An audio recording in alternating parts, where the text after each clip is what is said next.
Es viņu iepazinu kā neatlaidīgu, cīņas par pilnu un emocionālu džeku, kurš zināja savu darbu, laukumā atdeva visu un ārpus laukuma bija ļoti sirsnīgs un labsirdīgs cilvēks. Vienmēr nāks līdzi šī Emīla milzīgās darbspējas, un es domāju, man būs 40, 50, un es vēl aizvien noteikti pieminēšu kā piemēru, ka es zināju tādu Emīlu līdzīti, patiesi žēl, ka Emīls vairs nav starp mums un nevar nest tālāk šo piemēru. Tādi cilvēki un piemēri ir vajadzīgi. Mēs vienmēr atcerēsimies, ka viņš vienmēr mēģināja visiem palīdzēt, vienmēr motivēja, kā jau mēs visi ļoti labi zinām.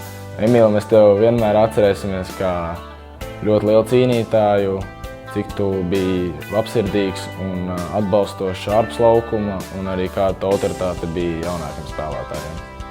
Emīls ar savu darba spēku, uzticību treneriem, uzticību sev parādīja mums to, ka var ļoti daudz un labas lietas sasniegt tīri ar darba spēku. Un, protams, treniņu procesos un ārpus treniņu procesiem tik daudz foršs jautājums, ko man darīt basketbolā, ko man darīt savā veselības ziņā, ko man darīt fiziskajā ziņā. Bija vienmēr tā foršā sajūta, ka viņš vienmēr, ko viņš man pajautāja, ko es viņam pateicu, viņš vienmēr to izpildīja, un tas arī atspoguļojās visā viņa karjeras ritējumā. Mēs vienmēr tevi atcerēsimies kā cītīgu cilvēku, kas gribēja ekstra izdarīt, lai kļūtu labāks katru treniņu. Kārtīgs cīnītājs, viņš ir definīcija cīnītājiem. Tas darbs, ko tu redzi, ko viņš ieguldīja basketbolā, bija fenomenāls, tiešām sāpīgi kaut ko tādu pieredzēt, bet es ticu, ka viņam ir augšā tur visi labi.